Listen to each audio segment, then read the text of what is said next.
Judul pembicaraan saya adalah mengenai hukuman atas Babel.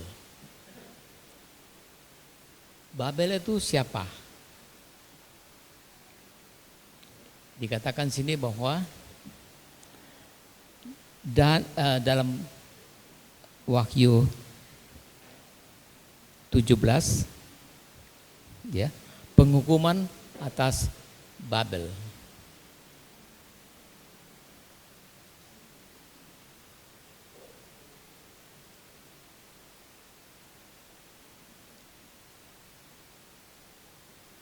Baik. Babel atau penguasa dunia terpengaruh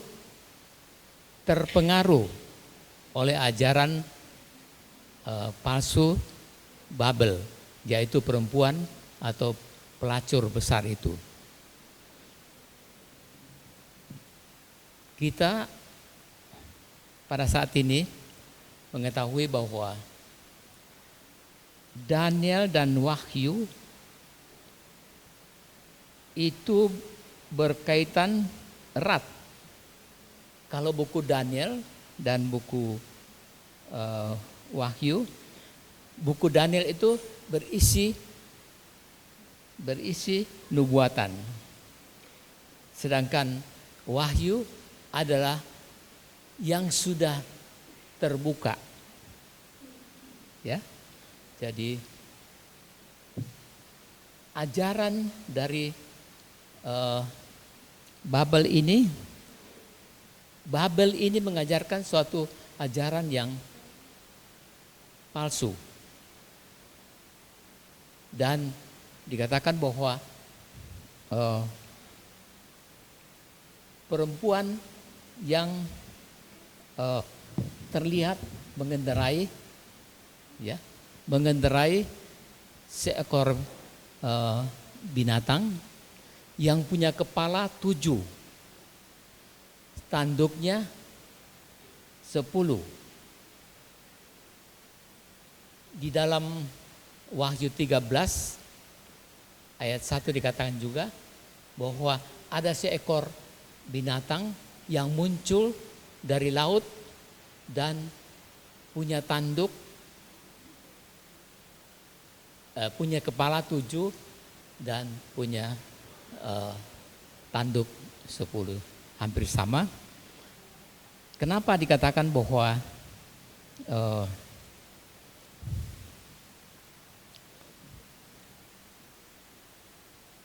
tanduk kepala ini, kepala dan tanduk?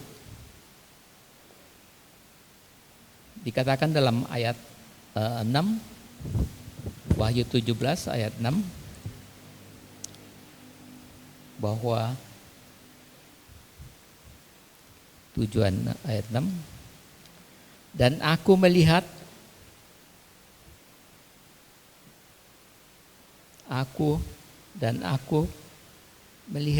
perempuan itu mabuk oleh darah orang-orang kudus,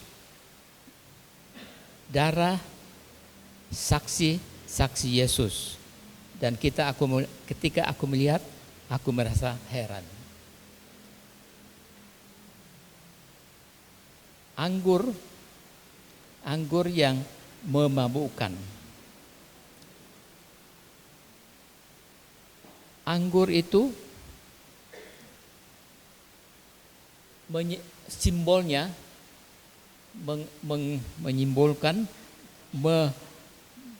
simbol dari suatu kesucian hari Minggu dan juga kebakaan jiwa manusia.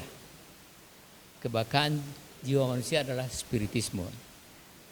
Dan maaf ini, orang-orang Kristen, Protestan, bahkan orang Islam,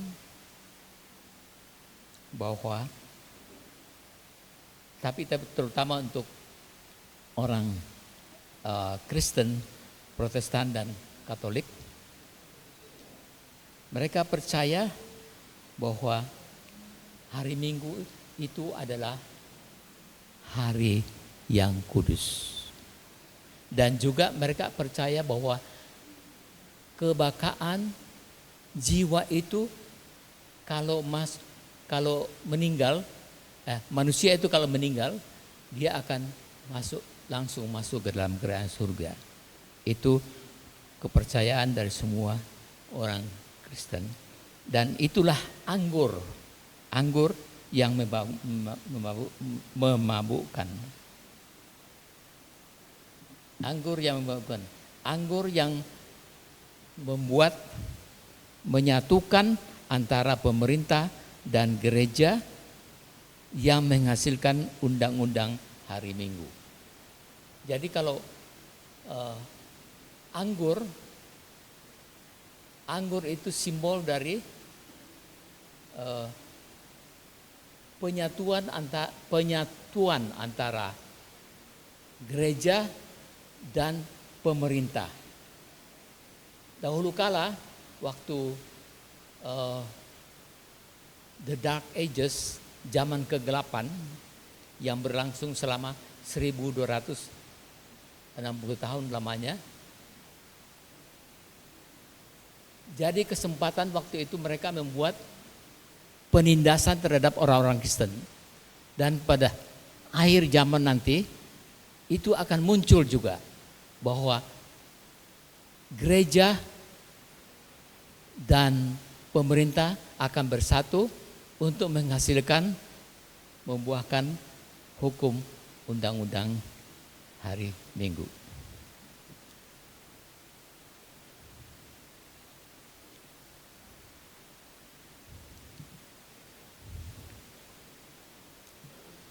Babylon dimulai oleh Raja Nimrod yang membangun Menara Babel untuk melawan Tuhan. Kita mengetahui bahwa perlawanan pertama itu adalah Lucifer. Kemudian Kain sengaja melawan. Tuhan mengatakan persembahanmu ini, tapi dia tidak mau. Lalu Nimrod ini keturunan dari Ham. Ya.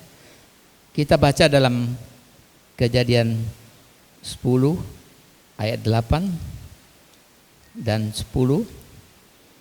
Di situ dikatakan bahwa ada kerajaan Babel. Nimrod itu adalah yang mula-mula berkuasa di bumi. Raja yang pertama yang disebut raja di atas bumi ini adalah Nimrod, keturunan Ham. Dia disebut sebagai Raja Babylon. Jadi Babylon ini konotasinya adalah yang melawan kehendak Tuhan.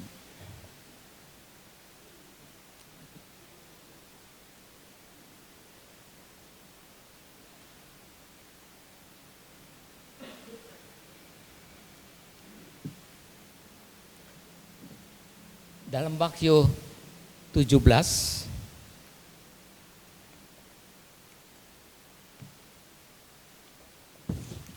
ayat 3 dikatakan ada perempuan yang duduk di atas binatang yang warnanya merah ungu, dan perempuan itu memakai perhiasan ungu dan warnanya juga merah kermisi. Perempuan itu adalah simbol dari ibu semua pelacur. Maaf katanya nggak bagus ya, pelacur. Tapi ada dalam Alkitab itu, ya. Perempuan itu ibu dari pelacur. Kalau ibu berarti dia punya anak, yaitu yang Protestan murtad.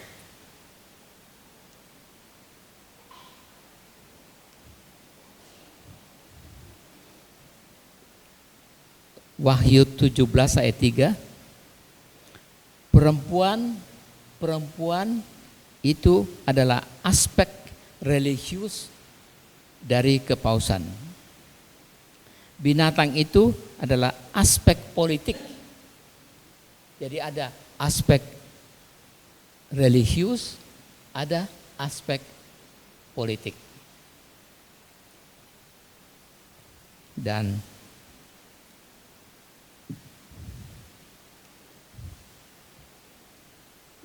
dikatakan bahwa dosa-dosanya sampai ke surga itu terdapat dalam Wahyu 8 ayat 5.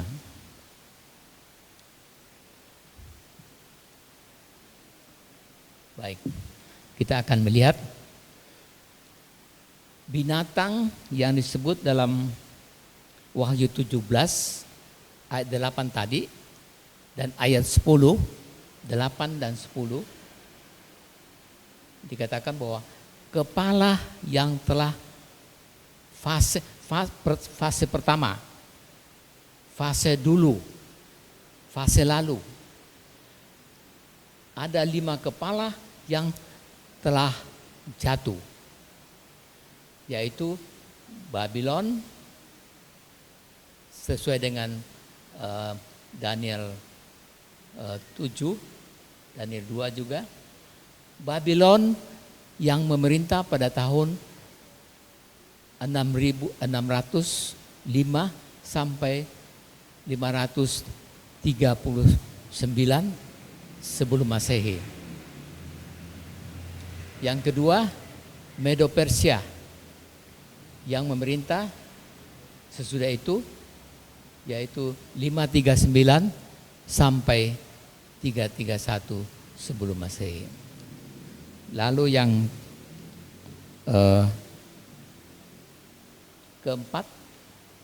ketiga, yaitu Yunani atau Greka yang memerintah pada tahun 331 sampai 168 sebelum Masehi.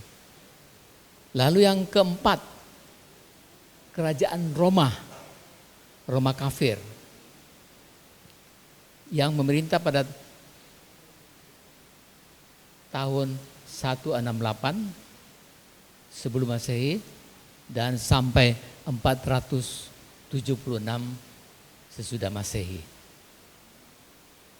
Kemudian dilanjutkan kepada Roma kepausan. Roma kepausan itu yang memerintah cukup lama, yaitu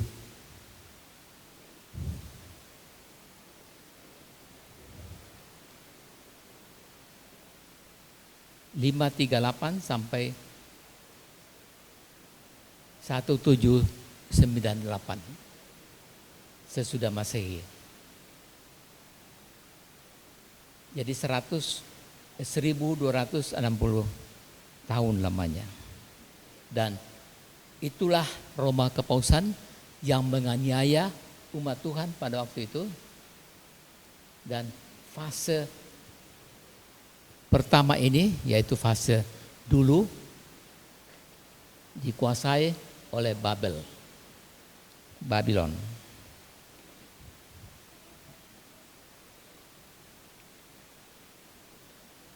Jadi pada waktu, kenapa dia jatuh pada tahun 1798. Pada tahun 1798, waktu revolusi Prancis, kepausan paus ini ditangkap oleh tentaranya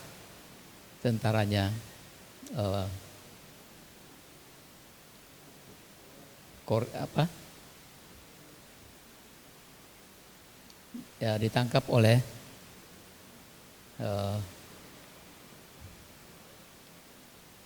Roma, oleh tentara, dan waktu itu dia meninggal dalam pembuangan. terdapat dalam Wahyu 13 ayat 3. Disitulah dikatakan bahwa kepalanya tampak luka yang membawa maut.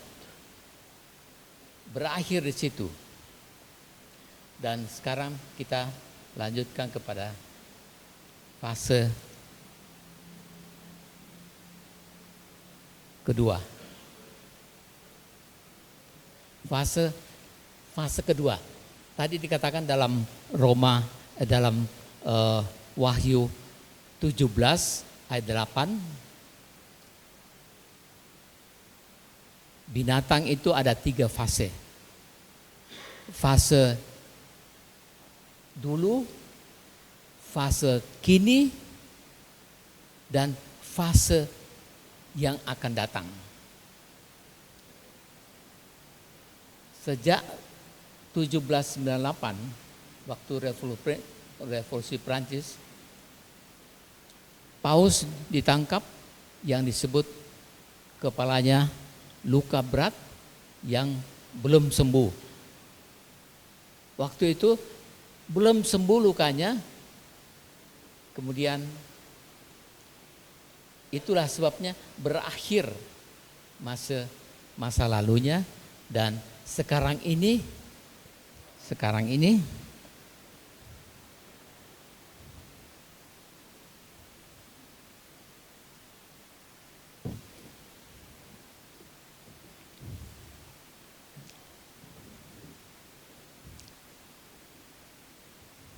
semuanya didukung oleh Protestan murtad.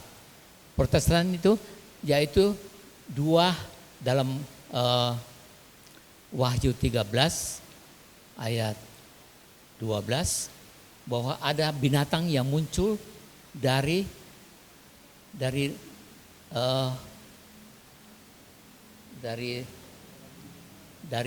bumi, ya. Dan dari bumi itu adalah Amerika Serikat, Protestan Amerika Serikat. Waktu itu dekat dengan kejatuhan dari kepausan waktu itu, yang muncul adalah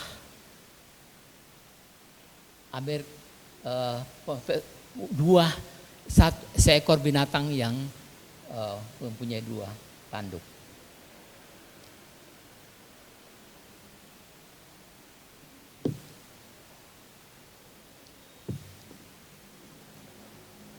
Fase ketiga yaitu fase kemudian. Binatang itu muncul dari jurang maut. Lukanya sembuh total. Apa? Dia muncul dari jurang maut dan lukanya sudah sembuh total. Oleh karena itu, dia bisa mengeluarkan undang-undang hari Minggu yang didukung oleh pemerintah dan gereja. Kalau tidak didukung oleh gereja dan pemerintahan, tidak akan mungkin ada undang-undang hari Minggu ini. Dan sekarang sedang direncanakan, digodok di Kongres Amerika.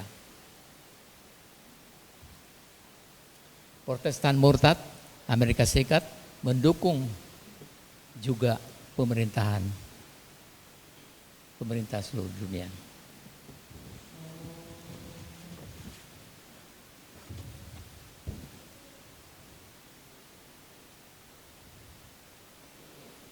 Dalam Wahyu 17 ayat 9 dikatakan bahwa ada 7 gunung, ada 7 kerajaan yang dikuasai, di mana perempuan itu duduk di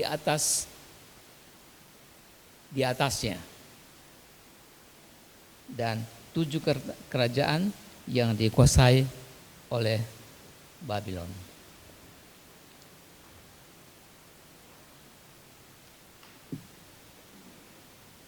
Nah sekarang siapa sebenarnya?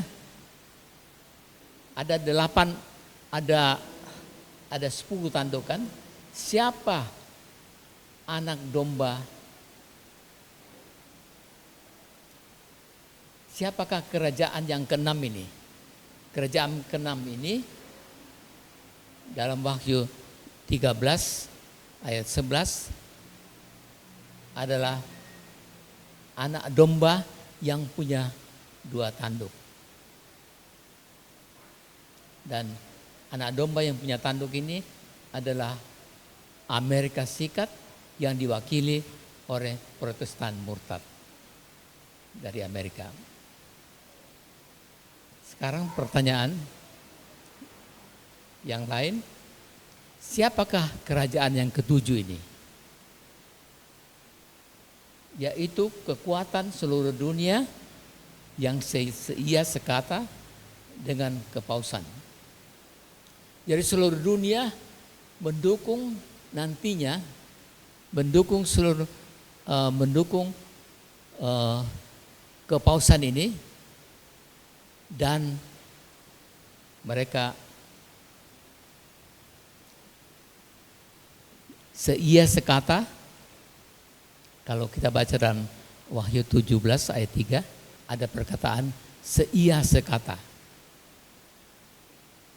Kemudian kerajaan ke-8 adalah juga kerajaan kelima.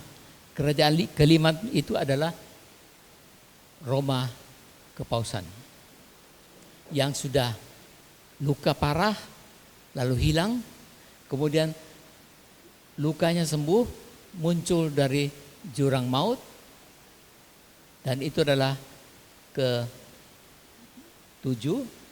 Lalu kerajaan 8 adalah juga yang kelima dan ke-7.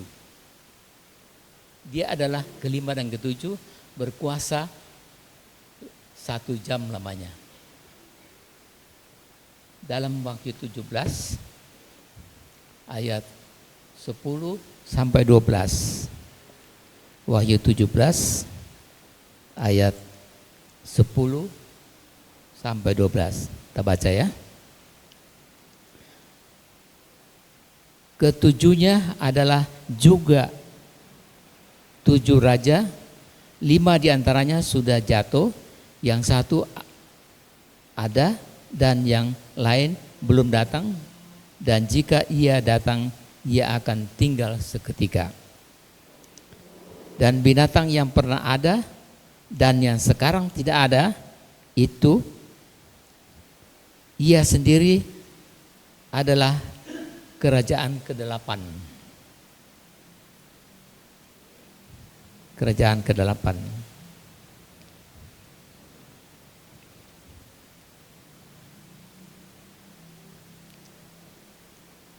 Nah, dan namun demikian 1 dari ke-7 itu ia menuju kepada kebinasaan dan dia berkuasa hanya 1 jam, tidak terlalu lama.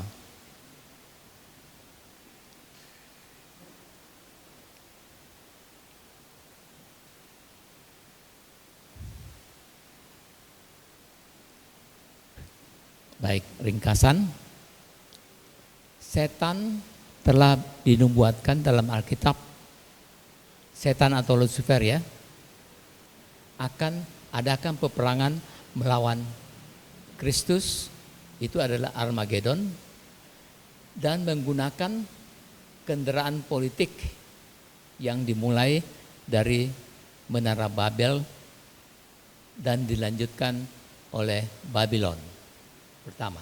Jadi dari permulaan itu Babel ya, kemudian Babylon, kemudian Medo Persia, Yunani atau Greka, Roma kepausan, dan Roma kepausan yang didukung oleh Amerika Serikat. Yang ke-7 ini sama dengan ke-8. Roma kepausan didukung oleh konfederasi seluruh pemerintahan dunia. Jadi semua dunia bersatu melawan umat Tuhan yang tidak mau menurut akan undang-undang hari Minggu. Jadi seluruh dunia ya akan melakukan itu.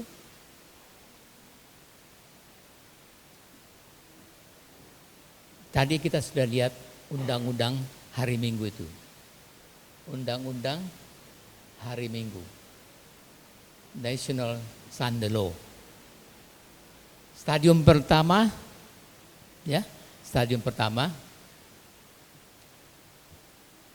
tidak boleh kerja pada hari Minggu. Jadi pada hari Minggu tidak boleh bekerja. Stadium kedua harus hormati hari Minggu, tapi masih boleh berbakti pada hari Sabat. Itulah stadium kedua dari undang-undang hari Minggu. Jadi menghormati hari Minggu, tapi masih boleh berbakti pada hari Sabat. Stadium ketiga, tidak boleh berbakti pada hari Sabat, hanya pada hari Minggu. Kalau melanggar bisa dipenjara atau dihukum.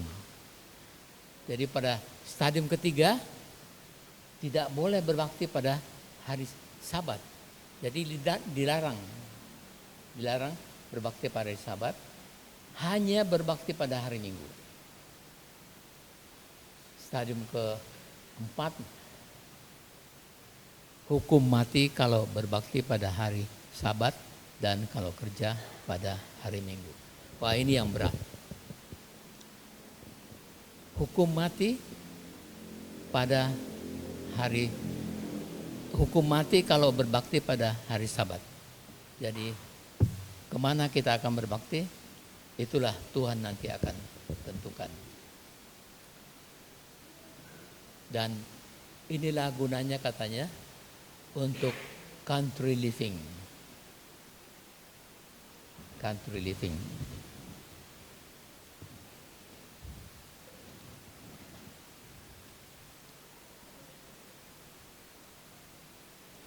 Dalam Wahyu 17 ayat 12.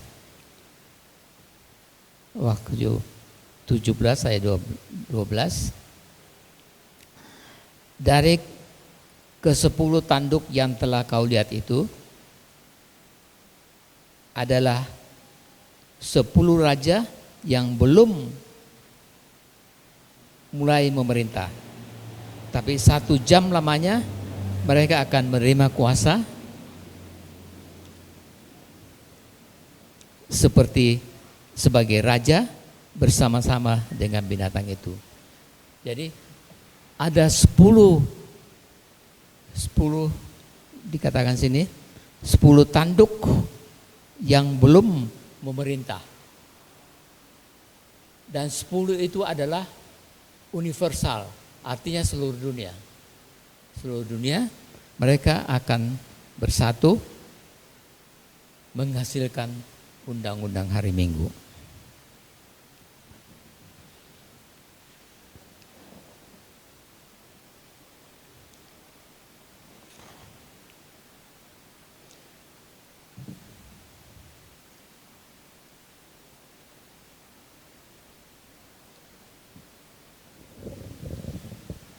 Tiba saatnya nanti pada akhir zaman ini, orang yang menurut hukum Tuhan disebut sebagai legalisme. Artinya kamu ini terlalu fanatik, kamu ini hanya menurut. Padahal dikatakan bahwa kita bisa menurut hukum dan kita harus menjadi suci, kesucian sebelum Yesus datang.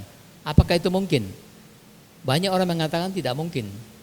Tetapi dengan berkat Tuhan, maka kita akan bisa suci. Umat Tuhan yang dewasa dan pengalaman bukan seperti bayi, dan itu adalah bahwa kita harus melalui pencobaan, pengalaman. Umat Tuhan akan alami masa proteksi dari Tuhan. Baik, kita akan mendengarkan dulu satu lagu pujian yang akan dibawakan oleh Kimi dan Cam-Cam yang berjudul Come Jesus Come. Datanglah Tuhan, oleh karena kami sudah terlalu lama menunggu. Kenapa Tuhan belum datang? Biarlah kita akan mendengarkan lagu yang akan dibawakan oleh Kimi dan Cam-Cam.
Sometimes I fall to my knees and pray,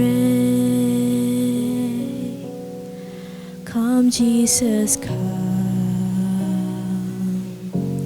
Let today be the day. Sometimes I feel like I'm gonna break, but I'm holding on to a hope that won't fade. Come Jesus, come. We've been waiting so long for the day you return to heal every hurt and right every wrong. We need you right now. Come and turn this around. Deep down I know this world isn't home. Come Jesus, come. Sometimes there's no more and there'll be no change when Jesus comes. Let today be the day. He'll come for the weak and the strong just the same, and all will believe in the power of His name.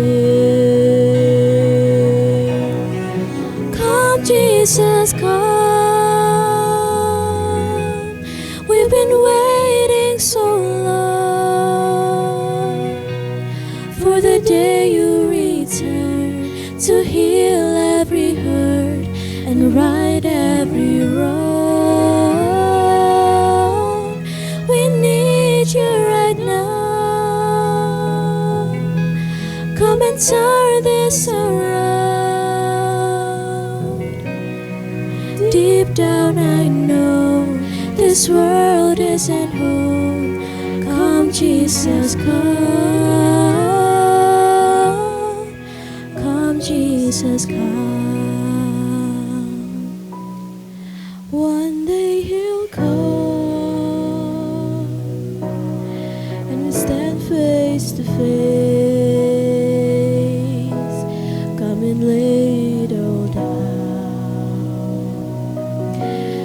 it might be today. The time is right now. There's no need to wait.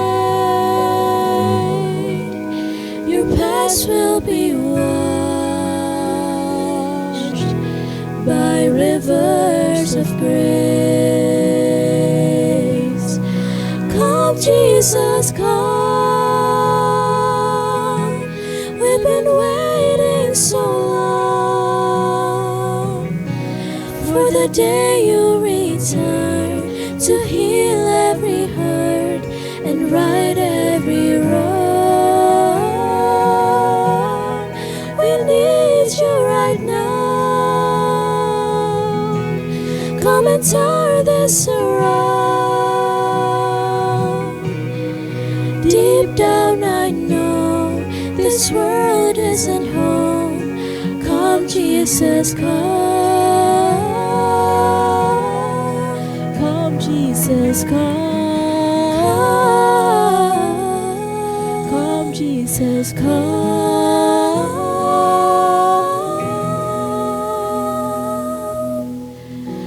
Come, Jesus, come.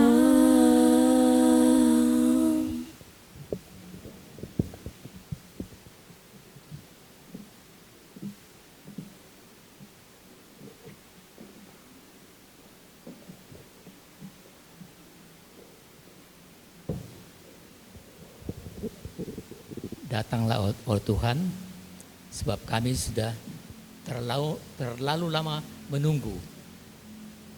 Biarlah Engkau segera datang, agar kami bisa masuk ke dalam kerajaan surga apabila Engkau datang yang kedua kali.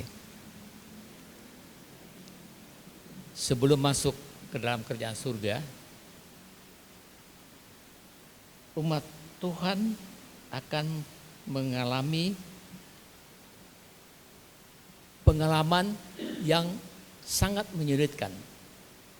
Itu kita bisa lihat dalam Wahyu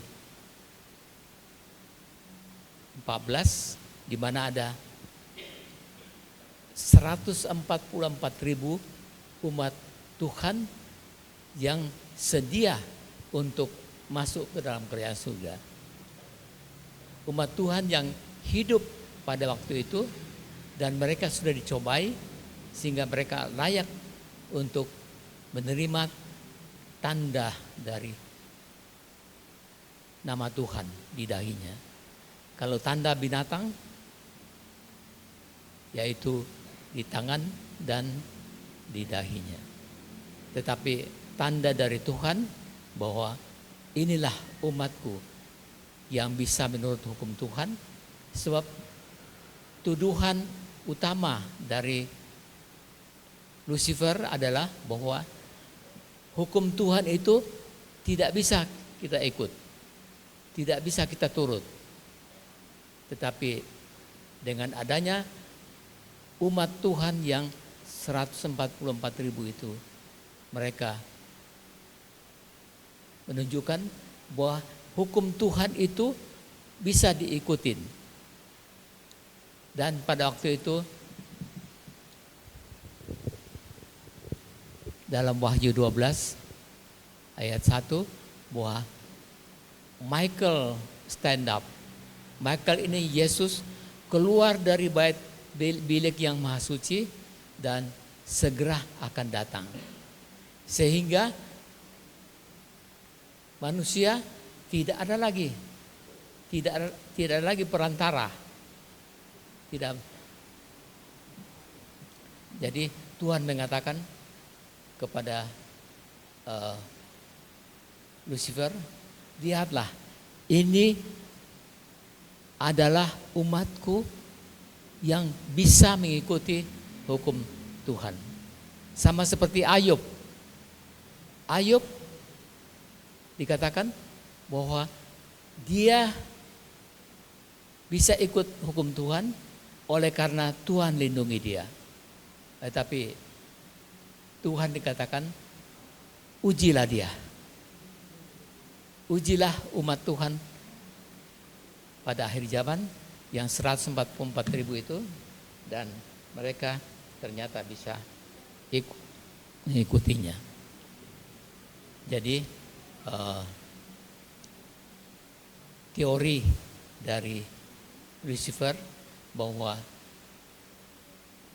hukum Tuhan itu, peraturan Tuhan itu yang diberikan kepada malaikat-malaikat di surga itu tidak bisa diikuti, tetapi hukum di sini dalam 144.000 itu hukum Tuhan ternyata bisa diikuti. Jadi umat Tuhan akan mengalami katanya masa proteksi dari Tuhan seperti Ayub. Jadi Tuhan akan dan pada waktu sesaat sebelum Yesus datang, kita akan mengalami masa kepecikan seperti umat Tuhan akan mengalami masa kepecikan seperti Yakub. Yakub sebelum masuk ke dalam tanah Kanaan, dia bergumul dengan Tuhan bahwa apakah dosa-dosa saya ini sudah diampuni. Kalau Yakub mengatakan, apakah saudara saya ini akan mengampuni dosa-dosa saya. Demikian pula kita akan mengalami hal seperti itu, bahwa sesaat sebelum Yesus datang, apakah dosa-dosa saya akan sudah diampuni oleh Tuhan. Oleh karena itu saudara-saudara sekalian, biarlah kita menantikan kedatangan Yesus yang kedua kali, sebab sudah terlalu lama kita menunggu. Biarlah Engkau segera datang, datanglah oh Tuhan. Kami akan merasa senang bahwa Tuhan datang untuk menebus kami. Kiranya Tuhan menolong kita. Amin.